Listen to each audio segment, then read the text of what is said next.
So this is my final part of the top 10 new places in the US that I visited in 2022. And before we get started with the top two, I want to make some honorary mention. Very, very close to the top 10 was Salt Lake City, which has got quite a few decent attractions. And as I said in the Fargo part, it was very, very narrowly beaten by Fargo into the top 10. So I'd certainly recommend Salt Lake City. I was only there for basically a day, so I didn't really have a chance to see anything outside the city itself. I also went to a convention while I was there. So Salt Lake City probably might well be a better place to visit than Fargo, but obviously it's not in the list. So another place that surprised me that was very good, but I really only had an afternoon on a Sunday and everything was shut, was Indianapolis. That was a very interesting place to visit as well. So anyway, after those honourable mentions, let's go on to the list. Number 2, Seattle, Washington. I was pleasantly surprised by Seattle. Even though I was expecting there to be a lot to do and it to be a nice place, it really is a very nice place to visit. There's a fair amount of things to see and do in the city as a whole, and in the surrounding area there's lots of potential things to do as well. I didn't visit quite a few of the attractions in the local area, again for timing reasons, and in other cases like going to the first Starbucks, I wasn't really all that bothered about just going to another Starbucks store, even if it has a different logo on it or something along those lines. Pine Place Market is the big famous market in Seattle. Quite frankly, I wasn't all that impressed by it. It was very busy, I suppose. That put me off a little bit, so maybe if I went at a quiet time I would have enjoyed it more, but it just seemed like a very average city market to me. Not like the one in Milwaukee, which was very nicely lit and had a nice welcoming atmosphere. This was just a bit of a tourist trap in my mind. So yeah, if you like markets, then maybe you'll really like this market, but I didn't particularly find it that interesting at all. So the Seattle Art Museum is a reasonable art gallery, art space. Nowhere near as good as those in Milwaukee or Portland. Certainly worth visiting if you like art, but also not the best attraction in the Seattle area by any means. I mean, it's not terrible, a lot better than, say, Fargo's Art Museum or something along those lines. So, yeah, it's got some interesting artworks and sculptures in it, and there's a very interesting sculpture actually in the foyer area. So, if you feel like just coming in to see a bit of art for free, then just come into the foyer and don't go to the museum, but I think it's worth enough to actually go around and visit the place. So the Space Needle is the big tower in the middle of Seattle that was built for a World's Fair, I think, something like that. And yeah, I mean, it gets fairly good views of Seattle. Don't go out of your way to take the monorail to the Space Needle, as the monorail is particularly underwhelming. Didn't even make this list. The Space Needle has got views all over the Seattle area. I will go early in the morning because the queues were really long, even when I went, and it was about 10 o'clock in the morning. So I would just go when it opens rather than queuing up for a long period of time, unless you particularly like queuing. When I was arranging to come to the Seattle area, I realised that Stu Hynek, who is somebody who's been a guest on a few of the things I've done and is the author of How to Get a Meeting with Anybody, lives in the Seattle area. So I messaged him before I was coming, and he's based in Langley on Whidbey Island. So I arranged to meet him there. You have to get a ferry and an Uber from Seattle to get to Whidbey Island. And then he took me on a tour of that whole area, all the way up to a very beautiful area called Deception Pass. And some of the scenery around there is really brilliant. In fact, the whole island area is very beautiful. And while I was on the island with Stu Hynek, I talked to him a lot about his new book, How to Grow Your Business Like a Weed. and a lot about weeds and things in general. Nothing to do with the stuff you smoke, just the normal kind of flower weeds, by the way. If you have the chance, I'd recommend that you try and get to visit one of those islands outside of the Seattle area, if you can, because there's so much great beauty once you get away from Seattle itself. I know there are lots of other national parks and things in the area that I didn't get a chance to see as well. So at least I was lucky enough to get to see something in the local area.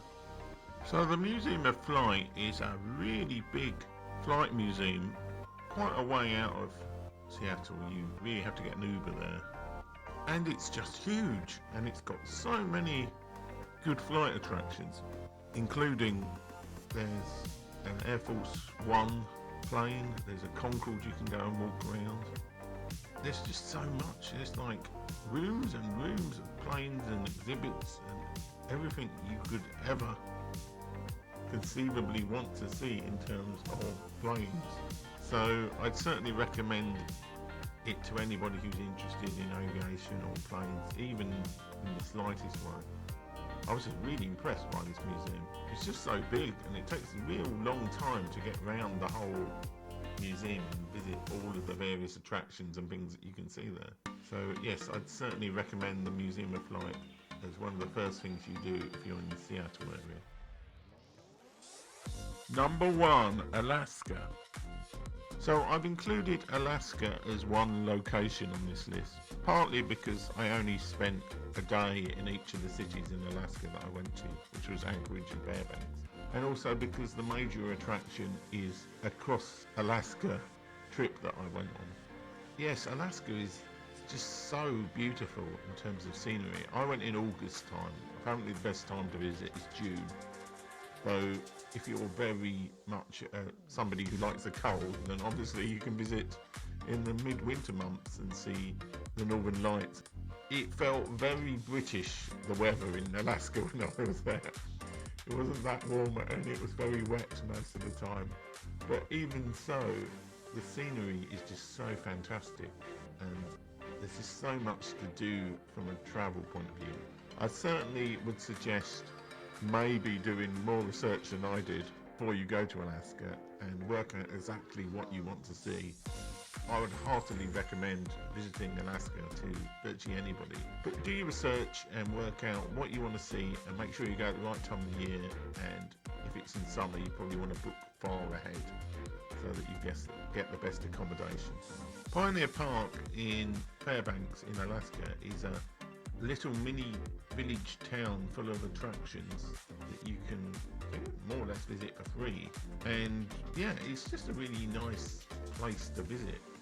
I mean, I wouldn't necessarily go miles out of my way to visit it if you're not in Fairbanks, but if you're in Fairbanks it's certainly worth visiting as an attraction, and kind of like a mini Wild West town recreation with attractions in it, and there's a ship and there's a railway carriage. There's all sorts of stuff we can go and interact with. So the Anchorage Museum is a reasonable sized museum about Anchorage, and it's primarily about the history of the native peoples of the area, and it's got a lot of items about their culture, and it's quite an interesting museum in general. There also seems to be this thing in Alaska with having very brightly coloured polar bears models and sculptures all over the place as well, which is interesting. But this museum isn't primarily about Native American culture in the area, and it's a reasonable museum. It's not fantastically exciting that I'd go miles out of my way to visit it, but as the museum's right in the middle of Anchorage, you might as well go and see it if you're in the Anchorage area. The Museum of the North in Fairbanks is another interesting museum about Native American and Alaskan culture. It's a very impressive building, certainly from the outside and inside too, and it slightly edges it over the Anchorage Museum as the best museum I went to in Alaska. But you really don't go to Alaska for the museums as much as anything else. Quite a lot of good exhibits about Alaska and Alaskan artwork, and yeah, it's okay. Not a fantastic museum, but certainly worth a visit if you're in the Fairbanks area. So my number one activity in Alaska, and basically on this whole video, is taking the Alaska Railroad from Anchorage all the way up to Fairbanks. So it's basically a day journey. You get there at the station in Anchorage about 8 a.m. and train winds up through Alaska, through the sort of more built up area around Anchorage and then out into the Alaska wilderness. And it's just a fantastic trip to take. I was a little bit of a plutocrat and went for the Gold Star service, which is basically the first class one where you get 3 meals on the trip paid for, and you also get 2 alcoholic beverages, and you also get this outdoor viewing car at the back of the train. I mean, it's not an especially cheap trip to take the Alaska Railway because it is primarily a tourist train, though they do actually do quite a lot of freight delivery with the train as well at the same time. And there are obviously people from Alaska who use the train, but primarily it's a tourist service most of the year. And yeah, it's just amazing the scenery that you get to go through Denali National Park, well, the outskirts of it anyway. You're actually quite some distance from Denali. On a good day you can see Denali from the train. I don't think we had good enough visibility the day I did it to do that.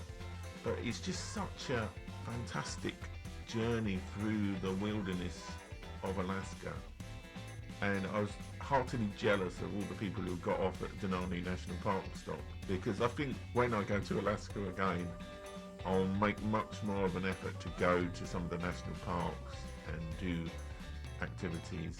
So I'll probably take the train up again and stop off at Denali National Park for a couple of days and then get back on it. Or I'll possibly take the train further south. It goes further south than Anchorage to various national parks down there as well. So if you ever get the chance to go to Alaska, consider taking the train, maybe not as a day trip, but as a multi-part journey. And yeah, it's such a fantastic experience, and the wilderness and the beautiful countryside in Alaska is just so great. It's definitely worth a trip. Thank you for making it all the way through this long list of the 10 best places, and I think the next video I'm going to work on will be about what I'm going to do in 2023. So subscribe and you can see that. Thank you very much for watching the list though.